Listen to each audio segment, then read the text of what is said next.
लेकिन क्या करूं, मेरे पास पैसे ही नहीं है। अरे बेटा, अगर तुझे बाहर का खाने का मन है तो अपने भाई को बोल दे, बाहर से आते वक्त कुछ ले आएगा। ऐसा आपको लगता है माँ, लेकिन अगर मैं भाई को कुछ लाने के लिए कहूँगी ना तो सबसे पहले भाभियाँ ही भैया को फोन करके मना करेंगी और कहेंगी क्या जरूरत है बाहर के खाने की, वैसे भी हमारी ननद काफी मोटी हैं, इसलिए उन्हें तो बाहर का खाना ही नहीं चाहिए। अरे ऐसे कैसे बोलेंगी वो, और तू मोटी थोड़ी ना है। अरे वो महारानियाँ तुझे मोटी कैसे कह सकती हैं? ऐसा आपको लगता है माँ। रुको, मैं अभी आपको भाभी की जुबान सुनाती हूँ। सोनिया अपनी भाभी को आवाज लगाती है। सोनिया की आवाज सुनकर प्रिया और काम्या उसके पास आती हैं।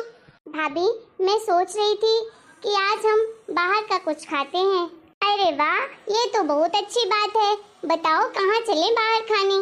भाभी, हम बाहर नहीं जा रहे, बल्कि मैं भैया को फोन करके उनसे ही सामान मंगवा रही हूँ। वो क्या है ना, मेरे पास पैसे नहीं हैं। राधा, बाहर के खाने की क्या जरूरत है? मैं तो कहती हूँ बाहर का खाना मत खाओ, वैसे भी तुम्हारा वजन बढ़ता जा रहा है। अरे अगर ऐसे ही चलता रहा तो तुम्हारे लिए लड़का ढूंढना मुश्किल हो जाएगा। अरे ऐसे कैसे हो जाएगा? और तुमने ये कैसे कहा कि मेरी बेटी मोटी है? अरे खुद को देखा है, ऐसा लग रहा है कि अभी फट जाएगी। और इस घर में ना आज तो बाहर से ही खाना आएगा। मैं भी देखती हूँ कौन बाहर से खाना लाने के लिए रोकता है। देखा ना दीदी, मम्मी जी कैसे फालतू की बात पर भड़क गई इतना। हाँ छोटी, वो तो मैंने देखा। अरे दीदी, हमें क्या पता नहीं है, ये ना सब ननद जी का कारनामा है, वही मम्मी जी को हमेशा भड़काती रहती हैं। चल छोड़ छोटी ये सब बातें। अरे अब तो हमें इस चीज की आदत डाल लेनी चाहिए, इतने दिनों से तो झेल ही रहे हैं हम। चल छोटी, बाकी का काम कर लेते हैं। समय गुजरता जाता है और राधा गुजरते समय के साथ आए दिन अपने घर में सबको भड़काती रहती। कभी माँ को अपने भाभी के खिलाफ भड़काती तो कभी भाभी को माँ के खिलाफ भड़काती। घर में कलेश करती थी रोज। ऐसे ही समय बीतता जाता है और फिर एक दिन। भैया। हाँ राधा, बोल। भैया, आप और भाभी कहीं जा रहे हो क्या? नहीं तो क्यों, तुमसे किसने कहा कि मैं और तुम्हारी भाभी कहीं जा रहे हैं? वो भाभी ने कहा, मतलब कि भाभी ने मुझे कहा था कि आप और भाभी कहीं आज रात में जाएंगे। अच्छा, वो आज क्या है ना, आज ऑफिस पार्टी है, सभी कपल होंगे वहाँ, इसलिए मैंने प्रिया को तैयार होने को कहा है। अच्छा, तभी तो मैं कहूँ कि भाभी 5,000 की साड़ी क्यों लेकर आई हैं? ऐसे भैया एक बात कहूँ, भाभी ना 5,000 की साड़ी लाई है, वो भी बस एक नॉर्मल पार्टी में पहनने के लिए। आपको नहीं लगता भैया कुछ ज्यादा ही महंगी नहीं है? क्या 5,000 की साड़ी? अरे नहीं नहीं, तुम्हें जरूर कुछ सुनने में गलतफहमी हुई होगी। प्रिया ने 5,000 की साड़ी नहीं बल्कि 2,000 की साड़ी खरीदी है। अरे नहीं भैया, मैंने तो गलत नहीं सुना था, पर क्या पता, हो सकता है मुझसे गलती हो गई हो। राधा के सामने विराट तो कुछ नहीं बोलता है, लेकिन उसके दिमाग में ये बात बैठ जाती है, क्या सचमुच उसकी बीवी ने 5,000 की साड़ी तो नहीं खरीदी है? प्रिया, एक बात पूछनी है तुमसे। जी बोलिए। प्रिया, तुमने जो पार्टी के लिए साड़ी खरीदी है वो कितने की साड़ी खरीदी है? क्यों, क्या हो गया विराट जी, आप ऐसे क्यों पूछ रहे हो? कल ही तो बताया था मैंने आपको, इतना जल्दी भूल गए आप? मैं भूला नहीं हूँ, मैं तो बस तुमसे पूछ रहा हूँ कितने की साड़ी खरीदी है तुमने? विराट जी, बात क्या है, आप मुझसे इतने गुस्से में क्यों बात कर रहे हैं? क्योंकि तुमने मुझसे झूठ कहा है, और तुम्हें पता है ना मुझे झूठ सुनना बिल्कुल पसंद नहीं है, इसलिए अब हम रात की पार्टी में नहीं जा रहे हैं। पर विराट जी, मैंने आपसे कोई झूठ नहीं कहा है, पर क्यों आप ऐसा बोल रहे हैं मुझे? मैंने कहा ना, हम आज की पार्टी कैंसिल करते हैं, हम कहीं नहीं जाएंगे। क्या हुआ प्रिया, तुम इतनी गुस्से में क्यों हो? अरे क्या होगा दीदी, अरे ये राधा के बच्चे ने तो मुझे परेशान करके रख दिया है। आज इस राधा की वजह से मेरा सारा प्लान कैंसिल हो गया। अरे जब से इस घर में आई हूँ ना, तो पहली बार मैं विराट जी के साथ अकेले किसी पार्टी में जा रही थी, लेकिन आपकी ये प्यारी ननद ने ना वो भी खराब कर दिया। पर हुआ क्या है प्रिया, बताओ तो सही। अरे राधा ने आपके देवर जी को भड़का दिया है, इसलिए उन्होंने पार्टी में जाने से मना कर दिया है और बोले मुझे झूठ बर्दाश्त नहीं है और तुमने झूठ बोला है मुझसे। अच्छा तो ये बात है। देखो दीदी, अब ये राधा का ना कुछ करना पड़ेगा, नहीं तो ये यहाँ रह कर ना हमारे बीच ऐसे ही लड़ाई करवाती रहेंगी। अच्छा तो बस अब हमें यही करना है कि घर वालों के कान में हमें ये बात डालनी है कि राधा अब बड़ी हो गई है, अब उसकी शादी के बारे में सोचना चाहिए। जल्दी से लड़का देखे उसके लिए और फटाफट शादी कर दे राधा की। पर दीदी, राधा की शादी करने के लिए घर में सब मानेंगे? अरे भाई क्यों नहीं मानेंगे, लड़की बड़ी हो गई है और शादी तो टाइम पर ही करनी चाहिए ना बेटियों की। हाँ दीदी, ये बात तो सही कह रही हो आप। अपनी जेठानी की बात सुनकर प्रिया के चेहरे पर मुस्कान आ जाती है और प्रिया अपने कमरे में चली जाती है। प्रिया अपने कमरे में विराट के आने का वेट कर रही थी। विराट जी, वैसे तो मेरी गलती नहीं है, फिर भी अगर आपको लगता है कि मेरी गलती है तो उसके लिए सॉरी। आपसे एक बात कहूँ, वो साड़ी जो आप मैंने खरीदी है ना, वो सच में महंगी साड़ी नहीं है, वो तो मैंने बस दीदी को चलाने के लिए महंगी साड़ी बता दी थी। अच्छा चलो छोड़ो, कोई बात नहीं, मैंने ही कुछ ज्यादा ही ओवर रिएक्ट कर दिया था। विराट जी, मैं आपसे क्या कह रही थी कि वो ना अब तो हमारी राधा बड़ी हो गई है, अब तो उसकी उम्र शादी लायक हो गई है, तो क्यों ना हम उसके हाथ पीले कर दें। ये बात तो तुम सही कह रही हो, लेकिन मम्मी मानेगी क्या राधा की शादी करने के लिए? हाँ, हम उन्हें बोलेंगे तो क्यों नहीं मानेंगे हमारी बात, कल ही बात करते हैं उनसे। ठीक। मम्मी, राधा तो अब बड़ी हो गई है, अब तो उसका कॉलेज भी कंप्लीट हो गया है, तो मैं सोच रहा था क्यों न राधा के लिए एक अच्छा सा लड़का देखकर उसकी शादी कर देते हैं। अरे वाह बेटा, ये बात तो मैं भी सोच रही थी काफी टाइम से। अरे हमारी सोच एक दूसरे से कितनी मिलती जुलती है। आज ही मैं अपने रिश्तेदारों को फोन करके पूछती हूँ, कोई अच्छा सा लड़का होगा तो हम अपनी राधा बिटिया की शादी कर देंगे। ठीक है मम्मी, आप भी बात कर लीजिए और मैं भी अपने दोस्तों से बात करता हूँ, कोई अच्छा सा लड़का मिल जाएगा तो हम अपनी राधा बहन की शादी कर देंगे।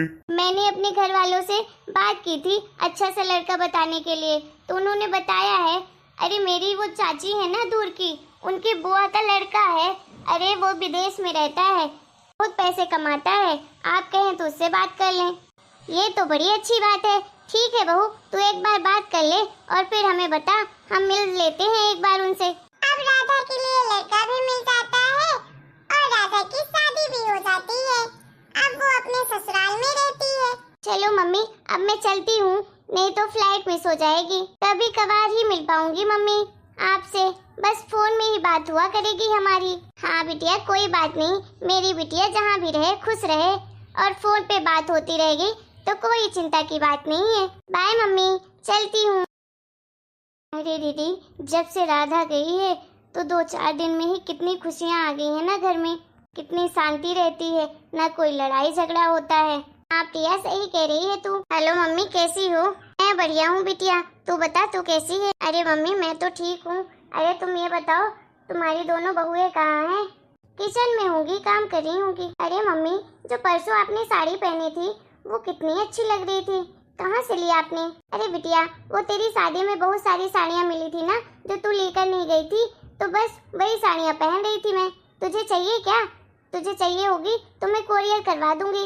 अरे नहीं नहीं मम्मी, मैं ऐसी वैसी साड़ियाँ नहीं पहनती हूँ, आपकी बहुओं के जैसे थोड़ी ना हूँ गवार, कुछ भी पहनती रहती हैं, ऐसे ही घूमेंगी गाँव वालियों जैसे। मैं तो डिजाइनर साड़ी पहनती हूँ। अच्छा, अच्छी बात है ननद जी, आप पहनो डिजाइनर साड़ियाँ, लेकिन आपकी हिम्मत कैसे हो गई हमें गवार बोलने की? हाँ, और हाँ, दोबारा से हमारे घर के मामलों में बोलिएगा मत, हम तो नहीं बोलते हैं आपके ससुराल के बारे में कुछ भी, तो आपकी कैसी हिम्मत हो जाती है हमारे घर के बारे में बोलने के लिए, हम लोग के बारे में बोलने के लिए? दोबारा से इंटरफेयर मत कीजिएगा, समझ आई आपको? जब देखो उल्टी पट्टियाँ पढ़ाती रहती है मम्मी जी को। अरे शर्म नहीं आती? अब तो ये रंग ढंग छोड़ दो, अब तो शादी भी हो चुकी है, अपने काम से काम रखा करो ना ननद जी, जब देखो फोन लगाती रहती हो मम्मी को। चल बेटा, रखती हूँ। तेरी हिम्मत कैसे हो गई मेरी बेटी से ऐसी बात करने के लिए? हाँ देखिए मम्मी जी, आप ना ये आदत छोड़ दीजिए, जब देखो फोन में बात करती रहती हो दीदी से, और दीदी आपका दिमाग खराब करती रहती हो। अरे यहाँ से चली गई हैं लेकिन हमारा पीछा नहीं छोड़ा है, जब देखो आपको भड़का भड़का कर हमें चिल्लाती रहती हैं, आप हमें डांटते रहते हो जब देखो। अरे हमें भी सुकून की सांसें लेने दो। देखो मम्मी जी, ऐसा ही चलता रहा ना तो बहुत पछताओगी आगे चल के। आपकी बेटी ना तो वहाँ की गृहस्थी संभाल पाएगी और ना आप यहाँ की गृहस्थी संभाल पाएंगी। बस रोज रोज के कलेश ही होंगे घर में। आप तो चलिए दीदी, ये अपनी हरकतों से बाज नहीं आने वाली। मैं तो तंग आ गई हूँ। वो यहाँ से चली तो गई लेकिन इस घर का पीछा नहीं छोड़ रही है। तू परेशान मत हो प्रिया, मैं कुछ करती हूँ। अरे एक काम करते हैं, हम भी ना अब पूरा दिन अपनी मम्मी से बात किया करेंगे, अपने मायके वालों को फोन लगाया करेंगे, तब मम्मी जी को समझ में आएगा। हाँ दीदी, ये बात सही कह रही हो आप, ऐसा ही करते हैं हम। कहाँ मर गई तुम दोनों? एक गिलास पानी दे दो। कब से चिल्ला रही हूँ, कोई सुनता ही नहीं है। ये देखो दोनों महारानियों को कैसे फोन में बात कर रही हैं। अरे इस टाइम पे तो जरा सा नहीं सुनती हैं, पूरा दिन फोन में लगी रहती हैं, पता नहीं किससे बात करती हैं। क्या हुआ मम्मी जी, कुछ बोल रही थी क्या?